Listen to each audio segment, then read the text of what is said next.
નમસ્કાર, એશિયાના સૌથી જૂના અખબાર મુંબઈ સમાચારના ડિજિટલ પ્લેટફોર્મ પર આપનું સ્વાગત છે. હું છું જીગર પંડ્યા. નજર કરીશું મુખ્ય સમાચાર. વાયનાડ ભૂસ્ખલનમાં મૃત્યુ આંક 340ને પાર પહોંચ્યો છે. હજુ પણ અનેક લોકો કાટમાળ નીચે દટાયાની આશંકા છે. રાહત અને બચાવ કાર્ય યુદ્ધના ધોરણે ચાલી રહ્યું છે. વાયનાડ જિલ્લા વહીવટીતંત્રએ હવે સ્વીકાર્યું છે કે તેઓ આ ભયાનક દુર્ઘટનાને રોકવા માટે જરૂરી સક્રિય પગલાં લેવામાં નિષ્ફળ નીવડ્યા છે. હાલ દેશમાં અનેક રાજ્યોમાં ભારે વરસાદ જોવા મળી રહ્યો છે. ઘણી જગ્યાએ વાદળ ફાટવાની ઘટનાઓ સામે આવી રહી છે.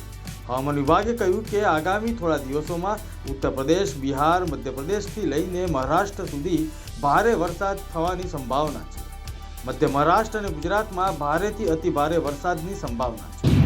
મુખ્યમંત્રી ભૂપેન્દ્ર પટેલનો રાજ્યમાં શહેરીકરણ અને ઔદ્યોગિકરણના વધતા વ્યાપ સાથે વધી રહેલી ફાયર સેફ્ટીની જરૂરિયાતોને ધ્યાનમાં લઈને વધુ એક મહત્વપૂર્ણ નિર્ણય લેવામાં આવ્યો છે. રાજ્યની 54 નગરપાલિકાઓને ફાયર સેફ્ટીના સાધનોની ખરીદી માટે 63 કરોડ રૂપિયાની ફાળવણીની મંજૂરી આપવામાં આવી. રાજ્યમાં અકસ્માતનો સિલસિલો યથાવત છે.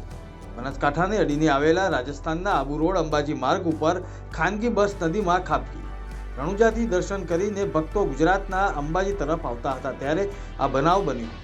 દેરોલના ભક્તો 3 દિવસની રણુજા યાત્રા પર નીકળ્યા હતા. ભાજપના કદાવર નેતા અને રાજ્યના ડેપ્યુટી સીએમ દેવેન્દ્ર ફડણવીસ પર નિશાન સાધતા ઉદ્ધવ ઠાકરેએ માકણ સુદ્ધા ગણાવી દીધા હતા અને કહ્યું કે માકડ સામે શું મુકાબલો હોય, તેને તો ચપટીમાં ચોળી નાખવા પડે. કેદારનાથ યાત્રાના માર્ગ પર વિવિધ સ્થળોએ ફસાયેલા શ્રદ્ધાળુઓને બચાવવા માટે રાહત અને બચાવ કામગીરીનો આજે ત્રીજો દિવસ છે. અત્યાર સુધીમાં લગભગ 7,000 શ્રદ્ધાળુઓ અને સ્થાનિક લોકોને સુરક્ષિત બહાર કાઢવામાં આવ્યા. છેલ્લા 35 દિવસમાં 4.85 લાખથી વધુ શ્રદ્ધાળુઓએ બાબા બર્ફાનીના દર્શન કર્યા.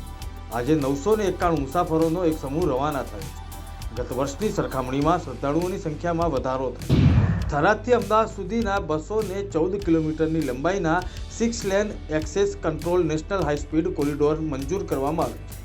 વડાપ્રધાને ભારતમાલા પરિયોજનામાં એક મહત્વના પૂર્ણ પ્રોજેક્ટ અન્વયે થરાદથી અમદાવાદ સુધીના 214 કિલોમીટરની લંબાઈના 6 lane access controlled national high speed corridor માટે રૂપિયા 10,534 કરોડ મંજૂર કર્યા.